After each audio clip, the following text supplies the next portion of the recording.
Amém. Pode tomar o seu assento. Canções muito bonitas, filho. Que Deus abençoe. É muito bom ver os irmãos rompendo, né? Deus dando coração, dando canções aos irmãos. Eu fico muito feliz. Acho que uma das coisas mais lindas na vida do pastor é poder acompanhar pessoas rompendo, pessoas crescendo, né? Eu estava falando com o Tarcísio, como que eu fiquei feliz de ver o Maurício aqui atendendo como acadêmico de saúde bucal. Estou muito feliz. Fiquei muito feliz mesmo. Irmãos, vamos rapidamente abrir nossas Bíblias no Evangelho de Jesus, segundo escreveu Mateus, capítulo 5. Evangelho de Jesus, segundo Mateus, capítulo 5, verso 8. Mateus 5, 8.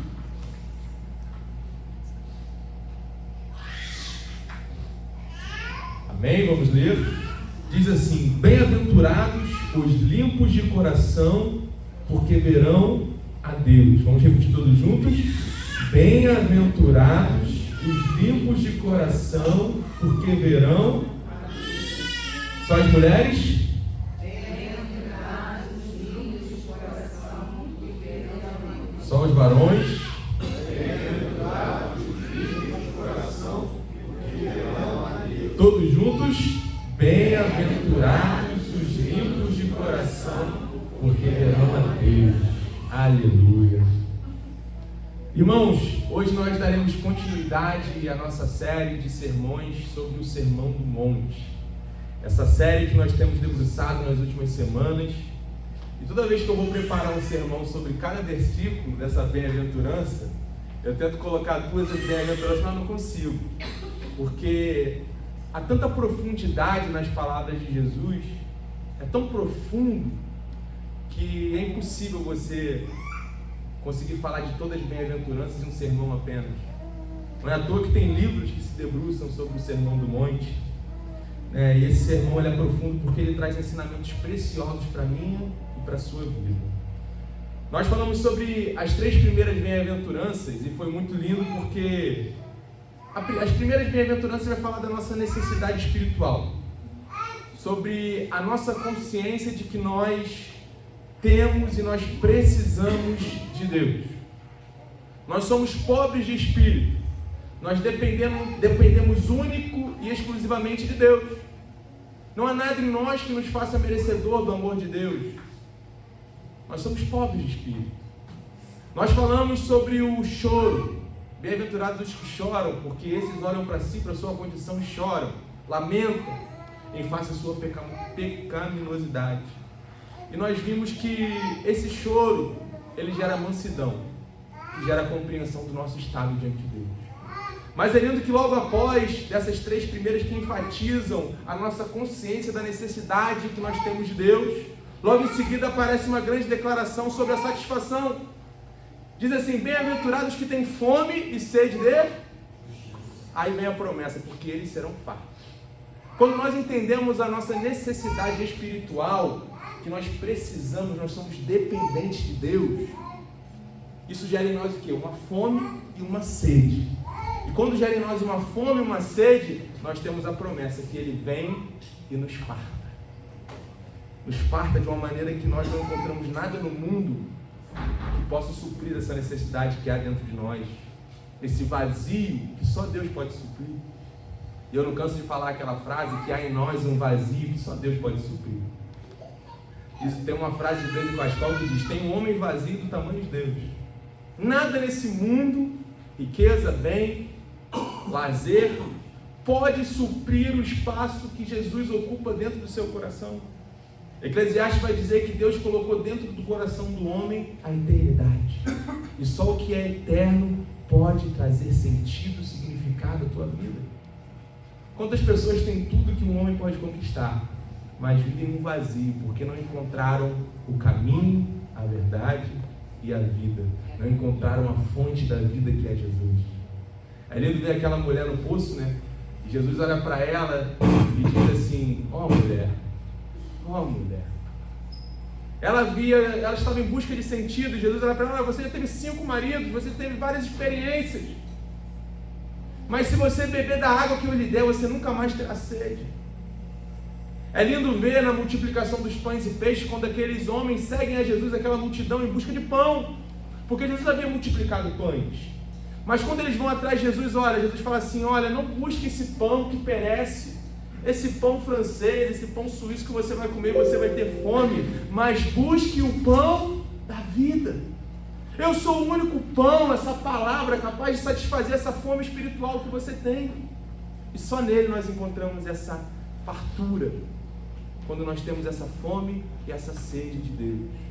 E é lindo que, tendo percebido essa necessidade, então nós sentimos fome e sede, Deus se aproxima com a sua admirável provisão, nós ficamos satisfeitos, e aí nós passamos a considerar o resultado dessa satisfação. E que resultados são esses? Após satisfeitos, nós nos tornamos misericordiosos, limpos de coração e pacificadores. É o que nós vamos ver nos próximos sermões, amém? E a oitava bem-aventurança, ela é muito interessante, porque ela vai dizer assim, bem-aventurados os limpos de coração. Talvez essa seja uma das mais complicadas, né? Pastor, peraí, como assim limpo de coração? Tem outras versões mais antigas que diz puro de coração, né? E talvez quando nós olhamos para essa bem-aventurança, nós falamos assim, pastor, isso aí é utopia. Não tem como ser limpo de coração. Pastor, não tem como ser puro de coração? Como que nós, pecadores, nós podemos ser puros de coração? Como nós podemos ser limpos de coração? E você está certo, nós não podemos ficar limpos do pecado. Como que pecadores podem ser limpos? Talvez a primeira ideia de pureza pode parecer um pouco utopia, mas o significado para puro de coração, para limpo de coração, é muito mais complexo do que nós imaginamos. Ao mesmo tempo que é acessível, nós vamos aprender hoje. A vida não é simplesmente onde nós estamos ou o que fazemos, mas é exatamente a inteireza do nosso coração em tudo que fazemos. É o quanto nosso coração está naquilo que nossas mãos estão fazendo. É o ser, é o que habita dentro de nós. Nós podemos fazer muitas ações sociais como nós fizemos ontem, mas se o nosso coração não estiver naquilo que nossas mãos estão fazendo, nós estamos vivendo uma falsidade. E quando o nosso coração não está naquilo que nossas mãos estão fazendo, nós somos um verdadeiro filho. O Sermão do Monte, ele traz muitas implicações sobre a vida. Mas antes de entrar no texto em si, na exegese, nós temos que aprender algumas coisas que esse texto nos mostra. Primeiro, o que é o coração? Segundo, o que é ser puro de coração? E terceiro, a promessa. O que significa ver a Deus? Se eu perguntasse aqui para a Cristal, que é acadêmica de medicina, ou que o Filipe e a Lívia, que são médicos, o que é coração? Talvez na perspectiva anatômica, fisiológica, eles vão dizer que o coração é um órgão que funciona como uma bomba propulsora, não é verdade? Que bombeia sangue por todo o nosso corpo através de vasos sanguíneos. O coração é isso, na visão acadêmica. Só que, aos olhos da ciência, ser limpo de coração talvez signifique, então eu tenho que controlar o meu colesterol, para não ter gordura, placa de ateroma, espartar, cuidar da minha pressão. Talvez seja isso aos olhos da ciência. Mas aos olhos da Bíblia é diferente. Porque coração na Bíblia não é simplesmente um órgão, que é uma bomba propulsora, não. Aos olhos da Bíblia, das Escrituras, o coração inclui tudo que nós somos. Inclui nossas emoções, nossos sentimentos. É o âmago do nosso ser. Coração é tudo o que é nossa existência. Os nossos pensamentos, as nossas intenções. É o mais profundo do nosso ser. E nós, cristãos, nós temos que entender o que é coração e ter um cuidado especial com o nosso coração. Nós, cristãos, devemos cuidar do nosso coração. E na Bíblia nós vemos inúmeras exortações sobre o que guardar. Filho meu, guarde os meus mandamentos. Filho meu, guarde as minhas palavras. Mas tem um provérbio que eu gosto muito, que está lá em Provérbios 4, 23, eu já preguei aqui, foi a minha segunda mensagem aqui na igreja, que vai dizer assim, sobre tudo que se deve guardar. Em outras versões, acima de tudo que se deve guardar, guarda o quê? o seu coração. Olha, é importante você guardar os mandamentos, é importante você guardar as palavras, mas sobretudo, acima de tudo que se deve guardar, guarde o seu coração. E logo em seguida ele dá um motivo, porque dele procedem as saídas da vida. Em outras palavras, o que Salomão, o homem mais sábio, está dizendo para mim e para você, é que você tem que guardar o seu coração tão bem, que toda a sua vida depende do seu coração. A vida é aquilo que habita o seu coração.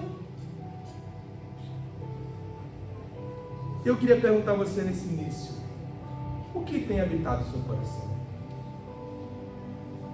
E é curioso que quando ele exorta assim, olha, sobre tudo que você deve guardar, guarde o seu coração, ele está dizendo para mim e para você que o coração se perde.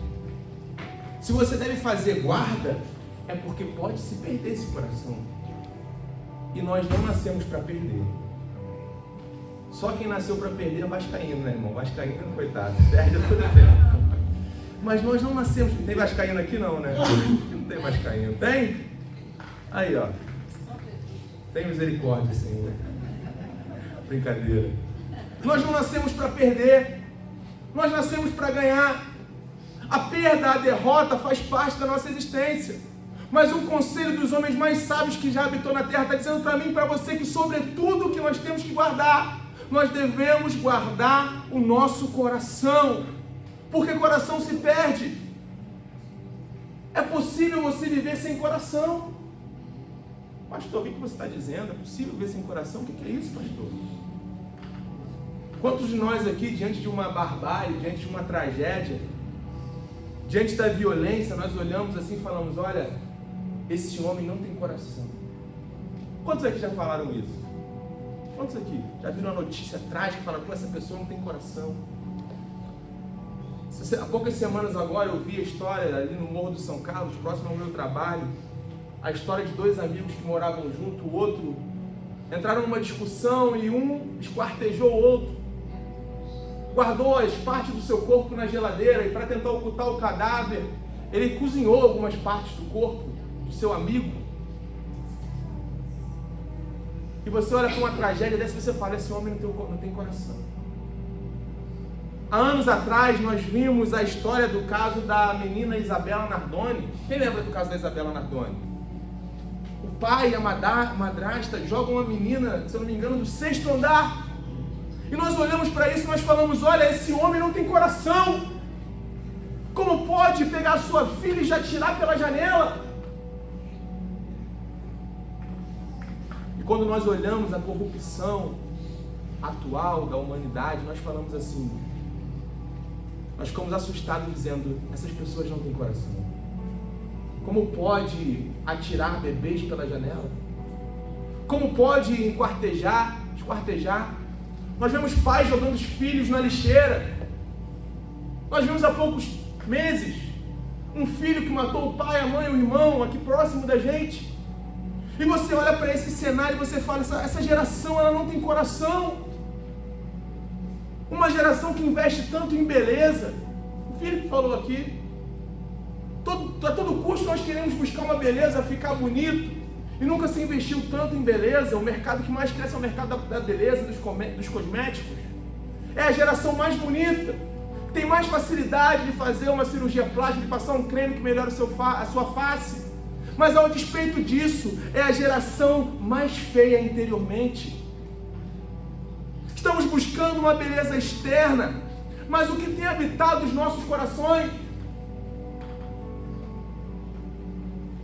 De maneira que o que se evidencia é a aparência e não a essência.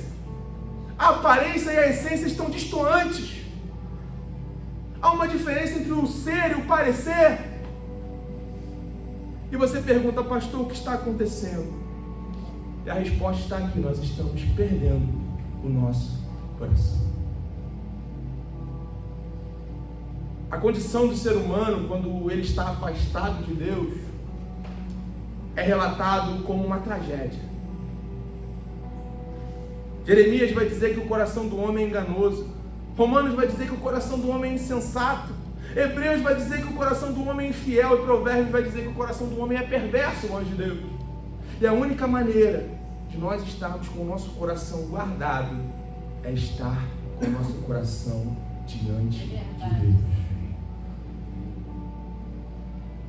O que me preocupa, irmãos, é que nós estamos vivendo em uma geração que a todo custo tudo tem tentado tragar o seu coração.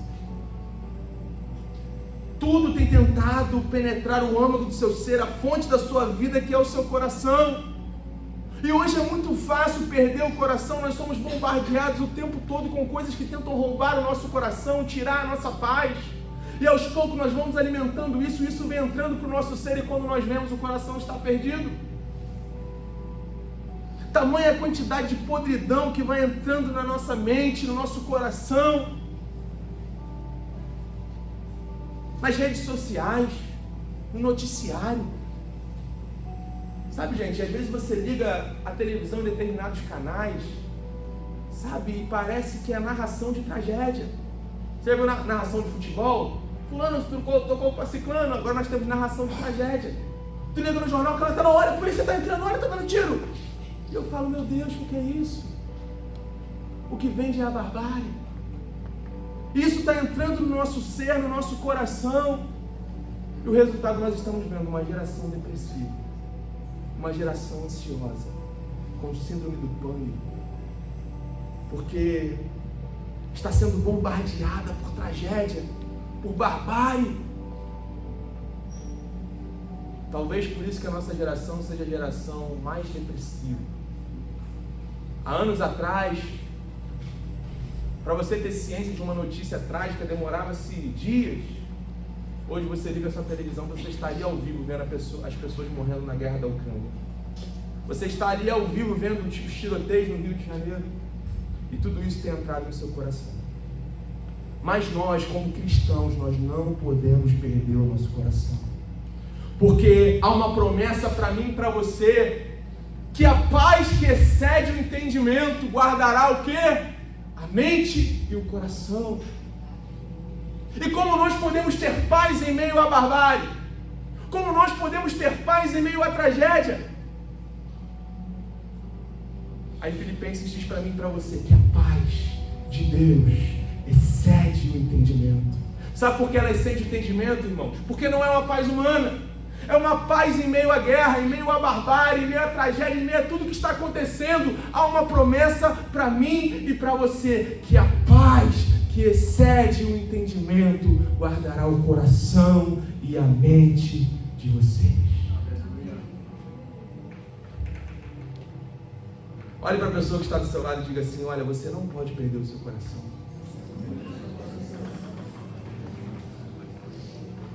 Por que você não pode perder o coração? Porque dele depende a sua vida. O que Provérbios está dizendo para mim e para você é que a nossa vida depende do que habita no nosso coração. Ele é a fonte da vida. John MacArthur ele vai destacar que os limpos de coração não são aqueles que observam a limpeza exterior. Não são aqueles que participam de cerimônias, de liturgia, que possuem uma religião nas realizações humanas. Não é algo relacionado ao externo. Mas ser limpo de coração está inerente a algo interno.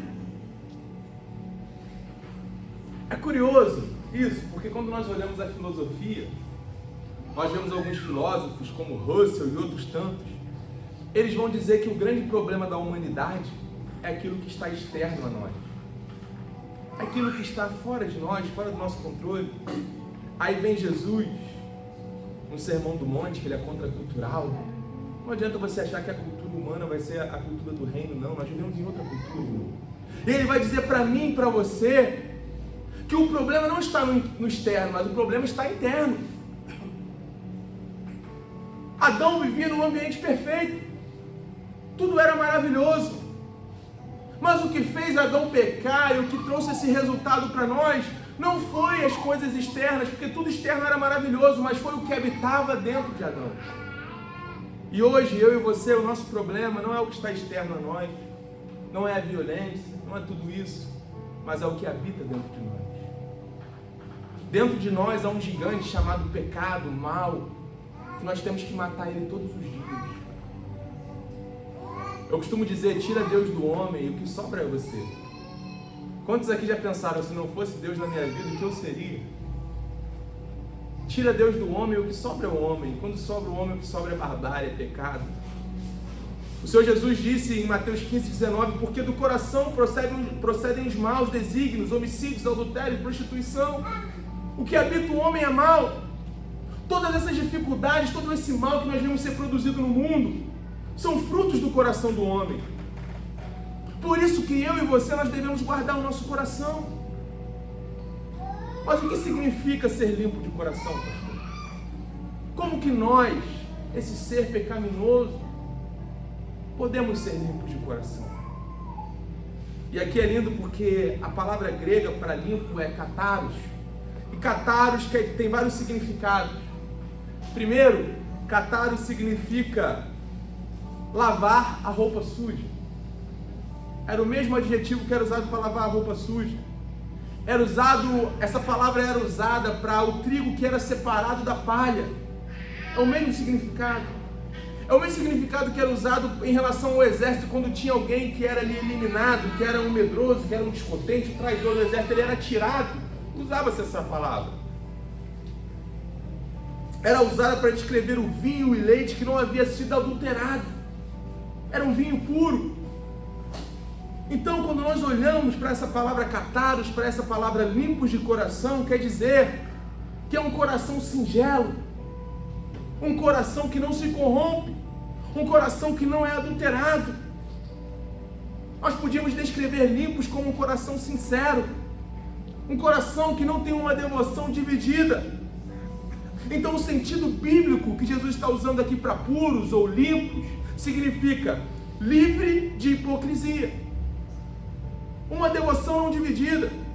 Um coração puro não é um coração sem pecado, porque nós não estamos livres do pecado, mas um coração que se arrepende genuinamente pelo pecado e que busca a santidade e tem como principal desejo agradar a Deus. Para entender com profundidade isso, vamos entender o que não é pureza de coração.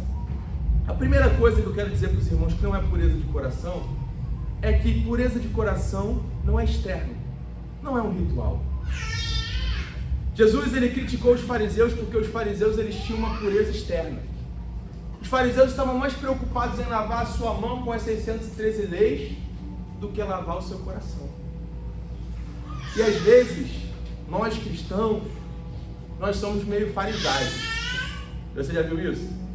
Tem crente que acha que é o externo que faz ele ser melhor ou pior diante de Deus.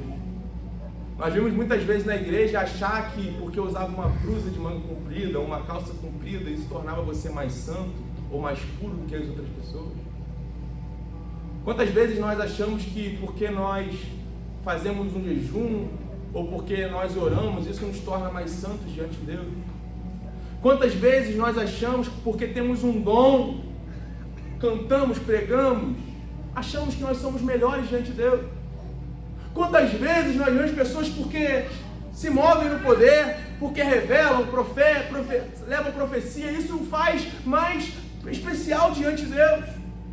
Eu já preguei aqui para você que a grande evidência de que o Espírito Santo habita em você não são os dons, porque Deus usou na Bíblia muitos homens que não tinham dons e nem crentes eram. Deus usou Balaão, profeta pagão. Deus usou até a mula de Balaão. Deus usou Ciro. O dom, ele é uma dádiva, ele é dado para você, para edificar a igreja. Então não é por você, é pela igreja. Então se Deus usa alguém com dom, não é diferente de uma mula. Por que ele usou a mula? Mas o que faz você ser cheio do Espírito Santo é os frutos do Espírito habitar na sua vida. Não é à toa que lá em 1 Coríntios capítulo 12, ele vai falar dos dons do Espírito, Paulo, e ele vai terminar dizendo assim: passo a falar sobre uma coisa mais excelente. Eu falei de dom, amém, mas agora é uma coisa mais excelente. Ele vai falar assim: olha, ainda que eu falasse a língua dos anjos e dos homens, se eu não tivesse o quê? Amor, fruto. Serei como sino que ressoa. O maior dom, a maior evidência de que alguém encontrou o Espírito Santo é que os frutos do Espírito habitam na sua vida. Você se torna alguém que ama. Você se torna alguém sincero diante de Deus. E você tem todos aqueles frutos que estão lá em Gálatas, na sua vida, no seu ser. E é lindo porque a palavra para fruto é uma palavra chamada karpós no grego, que é fruto, que é algo gerado. Aí Jesus vem para mim e para você e diz assim: eu sou a videira verdadeira e vós sois os ramos. Quando nós, os ramos, permanecemos na videira, que é Jesus, aí vem fruto. O fruto é amor. O fruto é domínio próprio. É isso. Não é algo externo. Não é porque eu venho muito no culto. Não é porque eu vou lá na ação social e entrego uma quentinha ou entrego uma roupa. Não. Se o seu coração não estiver nisso, você está vivendo um engano. Não são o que as minhas mãos fazem, mas o que habita o meu coração. Não é um ritual, não é algo externo.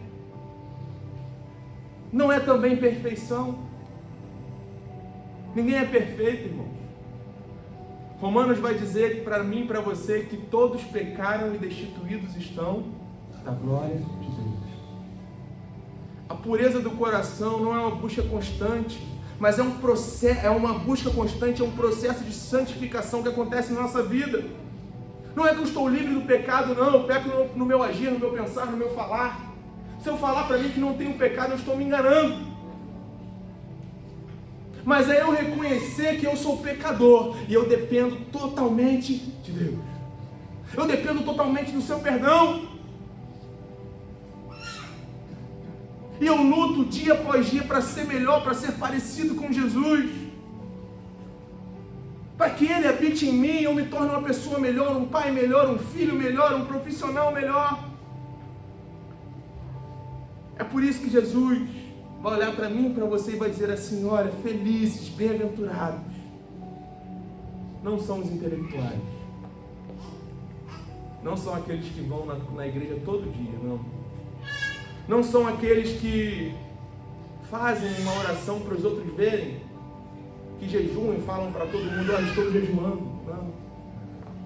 Mas bem-aventurados, felizes, são aqueles que são limpos de coração.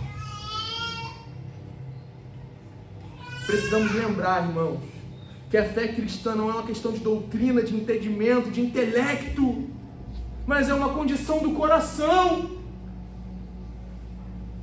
É possível que alguém se desenvolva em um interesse puramente mecânico pela palavra de Deus, que tem isso aqui somente como uma coisa intelectual, que vem ao culto simplesmente para bater um ponto, apenas um consumidor. Mas se Cristo não habitar no seu coração, irmão, você está vivendo um engano. Nós precisamos guardar o nosso coração. Nós precisamos cuidar dele, para nós não vivermos uma religião falsa. Eu queria perguntar a você nessa noite, para você fazer um autoexame do seu coração: o que tem habitado o seu coração, a sua mente, quando a sua mente está em ponto morto? O que você dedica à sua fidelidade? O que você deseja mais do que tudo? Que coisas e que pessoas você tem amado? Até que ponto as suas ações e palavras são uma fachada para esconder o que habita o seu coração? É lindo que o salmista, em uma oração, ele vai dizer assim: ó, dispõe-me do coração para só temer o teu nome. Nossa grande dificuldade, irmãos, como cristãos, é o nosso coração dividido. Uma parte do nosso ser quer adorar a Deus, mas outra parte, ela quer algo diferente. O coração limpo é o coração que não está dividido. É o coração que se preocupa em temer a Deus. É como se ele tivesse dito assim: olha, faz o meu coração se tornar singelo, tira dele essas duplicidades, essas pregas que ofuscam a visão de ver o Senhor. Entretanto, esse não é o único significado para limpo de coração. Não há dúvida que essa palavra também remete à ideia de estar purificado, livre de contaminação. E João refere-se muito lindamente em Apocalipse 21, 27, dizendo assim, que na Nova Jerusalém, nos novos céus e na nova terra, nela nunca jamais penetrará coisa alguma contaminada, nem a prática da mentira, da abominação, mas somente os escritos no livro do Cordeiro. Aleluia. É lindo, porque nós podemos enfatizar essa bem-aventurança assim, ó, bem-aventurado um homem cujas motivações são íntegras e que não mescla com mal algum, porque esse homem verá a Deus. Apocalipse 22, 14 diz assim: bem-aventurados aqueles que lavam as suas vestiduras no sangue do Cordeiro, para que lhes assista ao direito da árvore da vida e entrem na cidade pelas portas. De fora ficarão os cães, os feiticeiros, os impuros, os assassinos, os idólatras e tudo mais. Coisa alguma que seja impura ou imunda, que tenha qualquer sinal de contaminação, jamais entrará na Jerusalém celestial. Ser limpo de coração significa ser semelhante a Jesus. Ah, pastor, então tu está dizendo que eu não posso mais pecar, que eu não vou pecar. Não, eu estou dizendo que você vai todos os dias lutar contra o pecado. Eu estou dizendo que todos os dias você vai se preocupar em ser como Jesus. Eu gosto muito do tema daquele livro, No Seu Lugar, o que faria Jesus? Você já pensou se todas as vezes que você passasse por alguns dilemas na sua vida, no seu trabalho, na sua faculdade, você pensasse assim: o que Jesus faria no meu lugar? Com certeza as nossas atitudes seriam melhores. Podemos dizer que o limpo de coração, ele não está dividido. Ele considera Deus o seu maior bem. Ele valoriza o Senhor. Em outras palavras, ter um coração limpo significa que observamos o primeiro, o maior dos mandamentos: amarás, pois, o Senhor teu Deus sobre todas as coisas.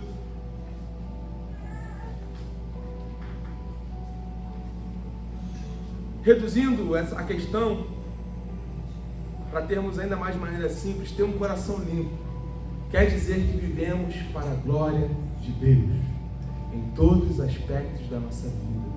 E esse deve ser o alvo supremo do nosso ser. Dia após dia, viver para a glória de Deus. Dia após dia, desejamos o Senhor, desejamos conhecê-lo, desejamos amá-lo, servi-lo.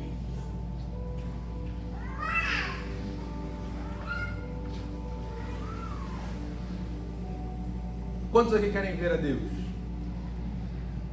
Talvez algo que todos nós queremos na nossa vida é ver Deus. Toda religião busca ver Deus. A ciência quer de alguma forma ver a Deus, porque eles não conseguem provar a inexistência de Deus, então eles tentam ver Deus. Mas para se ver Deus, há uma condicionante. Hebreus vai dizer que sem a santificação, ninguém verá Deus. O Salmo 24 diz assim: quem subirá ao monte santo do Senhor? Quem estará no seu lugar santo? Aquele que tem as mãos limpas e um coração puro. Tem outro salmo que é lindo, Salmo 51 de arrependimento. Temos uma canção linda que fala disso: cria em mim, ó Deus, um coração puro e renova um espírito inabalável. O Novo Testamento, Jesus vai elevar esse padrão de pureza. Jesus vai dizer assim: bem-aventurados limpos de coração, porque eles verão a Deus. E como nós podemos, ó pastor, cultivar um coração puro? A primeira coisa para se cultivar um coração puro é a palavra de Deus. A palavra de Deus. A Bíblia vai dizer que a palavra de Deus é mais afiada que uma espada de dois gumes, capaz de penetrar o mais profundo do seu ser, dividir juntas e medulas, e e apta a discernir os pensamentos do seu coração.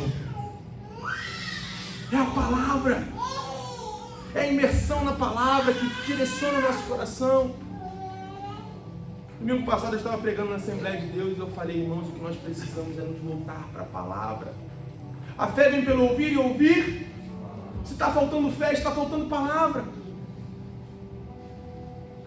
Vai dizer que a palavra é lâmpada para os nossos pés e luz para o nosso caminho. Então se está faltando discernimento, direcionamento, é porque está faltando palavra. O seu relacionamento com a palavra vai direcionar a sua vida. Nós precisamos nos voltar para a palavra. Eu fico assustado porque às vezes eu vou em algumas igrejas e vejo igrejas que nem abrem mais a Bíblia.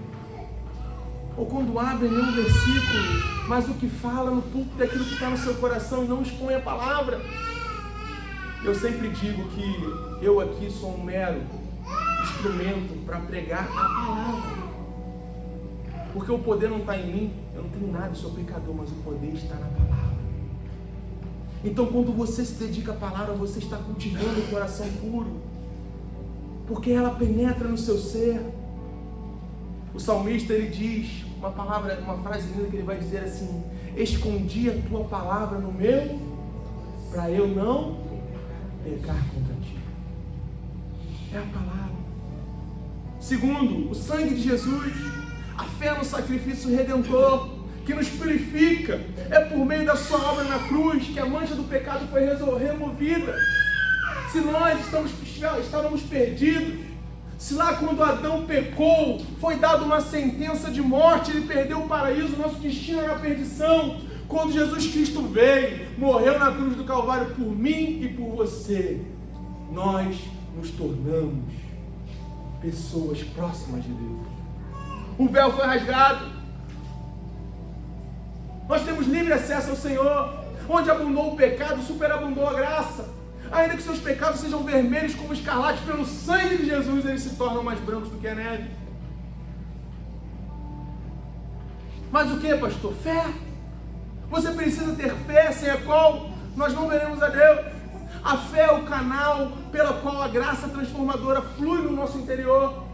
Nós precisamos crer na palavra, nós precisamos crer no sacrifício de Jesus, nós precisamos ter fé.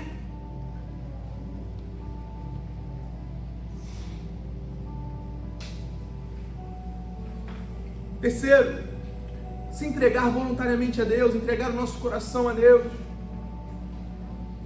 E após, arrependimento e confissão. A confissão dos pecados é vital, irmãos. Eu estava falando domingo passado na Assembleia, se tem algo que nós não vemos mais na igreja, é confissão de pecado. Eu sou da época mais antiga, né, que nós íamos orar na igreja, e os mais antigos aqui vão lembrar disso, nós nunca esquecíamos de confessar o pecado, não é verdade? Nós orávamos, Senhor, perdoa dos nossos erros. É lindo quando o Neemias vai orar, ele está prestes a reerguer as muralhas, e ele vai dos muros, e ele faz uma oração muito linda, que ele confessa os seus pecados e os pecados do povo. E hoje nós não vemos mais confissão de pecado na igreja, amigo.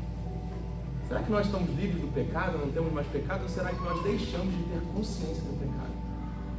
Nós precisamos confessar os nossos pecados. 1 João 9 vai dizer, se confessarmos os nossos pecados, Ele é fiel e justo para nos perdoar e nos purificar de toda injustiça. Mas nós precisamos confessar. Se não há confissão, não há perdão, não há quebrantamento. A evidência de que um coração está limpo é que ele tem consciência do pecado, ele confessa o seu pecado. E a promessa do Senhor é maravilhosa. Confesse seus pecados, tenha consciência disso. Porque quando nós passamos por tudo isso, aí sim, a promessa é maravilhosa.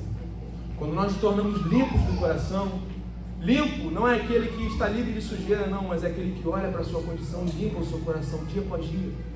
Quando nós somos limpos de coração, aí sim, nós vemos a Deus. A promessa, para quem tem um coração limpo, é ver Deus. Há 3 tipos de visão. A visão física, que é quando nós vemos e tocamos nos objetos. Existe a visão mental, que é a visão dos intelectuais, dos cientistas. Eles vão visualizando, dos poetas. e tem a visão espiritual. A visão espiritual é reservada para os puros de coração, para os limpos de coração. É uma linda promessa, uma maravilhosa promessa. É lindo quando nós olhamos no Velho Testamento, Moisés, ele vai olhar para o Senhor e vai dizer assim: Senhor, revela-me quem Tu és. Eu quero Te conhecer, Senhor, eu quero Te ver. Eu quero Te ver, Senhor. E o Senhor olha para ele e fala: olha Moisés, farei passar por você a minha bondade, o meu cuidado. Você vai revelarei meu nome, o Senhor. Terei compaixão, serei misericordioso, mas não poderás ver a minha glória, porque ninguém pode me ver e ficar vivo. Aí você fala: como posso ver a Deus? Aí vem Jesus Cristo, que é Deus revelado. Sabe, irmãos, eu gosto muito de ver a revelação progressiva de Deus na Bíblia, né? Tu vê lá Moisés querendo ver Deus e Deus olha para Moisés e diz assim: olha Moisés, ninguém pode me ver que senão morre. E Moisés querendo ver a Deus. Aí vem Jesus Cristo e quando Moisés pergunta para Deus quem ele era, ele fala: olha, eu sou o que sou. É só isso. Aí de repente, irmãos, vem Jesus Cristo. Aí Jesus Cristo, que é o Verbo encarnado, é Deus encarnado, ele começa a dizer: eu sou o pão da vida. Eu sou o caminho, a verdade e a vida. Eu sou o bom pastor que dá a vida por suas ovelhas. Eu sou a porta. Eu sou a videira verdadeira. Ele dá adjetivos a esse eu sou e ele se revela a nós. De maneira que quanto mais nós conhecemos esse Deus, mais nós somos dependentes dele, irmão. Quando você começa a conhecer a Deus e quando você começa a entender que você precisa dele mais do que tudo, você não consegue mais viver sem esse Deus, irmão. Porque ele se revela a você como esse pão que você tem uma fome, só ele pode saciar essa fome. Você tem uma sede, ele tem uma fonte, um manancial, que só essa fonte é capaz de saciar a sua sede. Você busca por todos os caminhos, mas só quando você encontra o único caminho, que é Jesus, você se sente no local correto. Por isso, irmãos, que o alvo da nossa caminhada precisa ser ver Deus. Precisa conhecer esse Deus. A gloriosa recompensa que Ele tem para mim, para você, para os limpos de coração, é Ele se revelar a nós. E é lindo porque Ele usa um verbo contínuo. Ele diz: verão a Deus, é continuamente. Ele vai se revelar para mim e para você plenamente na glória, na Nova Jerusalém, mas Ele já está se revelando hoje. Eles verão a Deus nessa vida e na vida que está por vir. Agora nós vemos a Deus pela fé. Nós vemos a Deus na criação. Quando o sol nasce todos os dias, sabe, irmãos, eu desço de madrugada para trabalhar. E quando eu desço a serra, eu vejo aquele sol nascendo. Ai, que coisa maravilhosa. E eu vejo Deus ali. Na teologia, 2 tipos de revelação. A revelação universal de Deus, que Deus se revela a todo o povo, toda a raça. Todos os dias pela manhã, quando o sol nasce, Deus está se revelando à humanidade. Olha, eu estou aqui. Quando o sol se põe, a lua vem, ilumina as estrelas. Ele está dizendo para mim e para você: olha, eu estou aqui. Quando nós vemos uma árvore, uma semente sendo plantada e de repente ela vai crescendo, vai germinando aquela semente, ela cria galhos, ela cria folhas, ela cria flores, ela cria frutos. Deus está dizendo para mim e para você: eu estou aqui. Veja Deus em tudo, irmãos. Veja Deus em tudo, nessa revelação universal. Quando você acorda de manhã, você faz assim, ó. Deus está ali. É por isso que a ciência não consegue explicar como que é uma matemática tão assertiva, tão correta. Tudo no lugar certinho. Se o Sol estivesse um pouquinho mais aproximado da Terra, nós morreríamos queimados. Se ele estivesse um pouquinho mais afastado, nós morreríamos congelados. Mas ele está ali, no lugar certinho, correto, porque Deus tem sustentado com a sua mão. É esse Deus que você serve. É esse Deus que quer se revelar a você. É essa promessa. Ainda que você esteja passando dificuldades na sua vida, ainda que você chegou aqui essa noite e você está passando uma luta, como o Felipe falou, a luta que ele estava passando, saiba que Deus tem se revelado a você. E diga como Jó: eu sei que o meu Redentor vive e ele se levantará em meu favor. E é lindo porque Jó passou dificuldade, perdeu tudo. Mas ele diz: o meu Redentor vive, ele se levantará. E ao final ele diz assim: olha, antes eu te conhecia de ouvir falar, mas agora os meus olhos te veem. Ainda que você esteja passando dificuldade, você vai ver a Deus nesse deserto. Você vai ver Deus. Nesse deserto que você está passando, você vai ver o maná cair do céu. O mar vai se abrir. A coluna de glória vai estar lá com você, te acompanhando. Porque Ele tem cuidado de nós. Mais do que tesouros, mais do que glórias humanas, mais do que dinheiro, do que fama, busque ver a Deus. Aleluia. Eu tenho falado sempre com o Senhor: me ensina a te desejar mais do que tudo. Verdade. Me ensina a te buscar mais do que qualquer coisa que esse mundo possa oferecer. Há poucas semanas eu estava no trabalho e um dos meus chefes virou para mim e falou assim: por que você não grava mais vídeos? Por que você não está lá fora dando aula igual você dá aqui no trabalho para você ganhar dinheiro? Eu falei para ele: quem falou que eu quero isso? Eu quero viver para a glória de Deus. É bom tudo isso, é bom prosperar, é bom, mas eu quero viver para a glória de Deus. O maior fracasso de um homem é ser bem sucedido naquilo que Deus não aprova. Mas a maior vitória de um homem é ser conhecido por Ele. É juntar tesouros nos céus, onde a ferrugem não corrói, onde o ladrão não rouba, mas lá está o que é eterno. Que nós possamos guardar o nosso coração acima de tudo. Que nós possamos purificá-lo, limpá-lo, tendo consciência que nós dependemos dele. Que nós possamos desejar mais do que tudo ter Deus e pedir que Ele se revele a nós todos os dias. Amanhã, quando você acordar, olhe para o céu e diga assim: obrigado, Senhor, porque os meus olhos estão te vendo nessas nuvens, nesse céu azul. Meus olhos estão te vendo nessa nascente aqui. Nós somos uma cidade tão privilegiada, né? Onde nós vamos ter uma fonte com água cristalina. Nós iremos na Pedra do Sino, nós vamos ver aquela natureza maravilhosa, aquela água cristalina brotando da terra. Nós possamos ver Deus nos mínimos detalhes, porque Ele tem cuidado de nós. Olha para a pessoa que está ao seu lado e diga assim: Deus tem cuidado de nós. Aleluia. Fique de pé, vamos orar.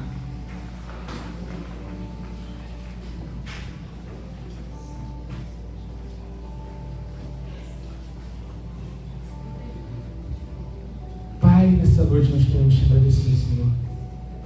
Te agradecer porque o Senhor tem se revelado a nós todos os dias. Te agradecer porque a Tua graça, a Tua misericórdia, o Teu perdão tem sido conosco, Senhor. Obrigado pelo ar que respiramos. Obrigado pela lua que nos ilumina, as estrelas. Obrigado, Senhor Deus, pelo oxigênio que respiramos, que tantas vezes esquecemos de agradecer, Pai. Obrigado porque o Senhor calculou tudo milimetricamente para que nós tivéssemos a vida, para que nós pudéssemos habitar esse planeta. Obrigado, Senhor Deus, porque as árvores dão frutos e nos alimentam. Obrigado, Senhor Deus, porque o Senhor criou um universo maravilhoso para nós. Nos ensina, Senhor, a ver o Senhor nas pequenas coisas. Muitas vezes nós buscamos revelações estrondosas e nós deixamos de te ver o Senhor nos mínimos detalhes, no cuidado a cada manhã, a cada noite, Senhor. Obrigado, Senhor Deus, porque nós iremos para casa agora e nós temos lá uma cama quentinha nos aguardando. Obrigado, Senhor Deus, porque se nós sentirmos fome agora, nós vamos para casa e vamos comer, vamos nos alimentar em um mundo de fome, que milhões de pessoas passam fome. O Senhor tem nos dado o alimento, Senhor. Obrigado porque em um país onde há muitas pessoas em situação de rua, nós temos um teto.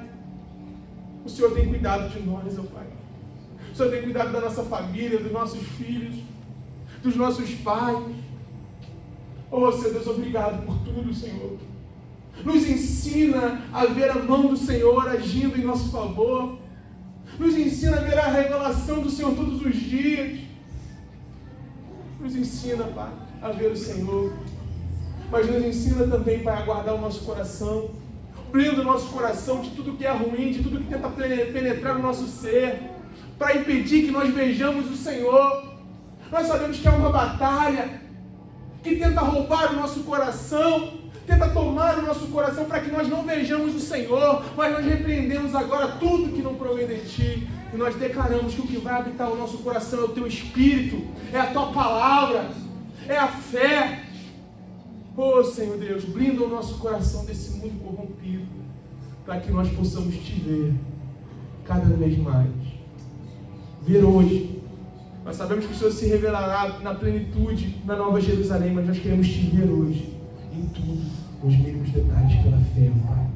Fortaleça cada um que está aqui. Leve cada um em segurança para os seus lares. Dê uma semana abençoada, blindada pelo Senhor. Proteja cada família aqui representada, cada filho, cada pai, cada mãe, cada esposa, cada marido, cada namorado, Senhor. Cada pessoa que está aqui, Senhor Deus, blinde ela nessa semana. Dê uma semana abençoada, livra de todo mal, Senhor. Se há cadeias para ser quebradas, quebra. Se há alguma coisa impedindo do Teu povo prosperar, romper, ó Pai, que venha cair por terra hoje. Nós declaramos a bênção do Senhor sobre cada um aqui e cada família, em nome do Pai, do Filho e do Espírito Santo. Todos digam amém. Estenda suas mãos para cá.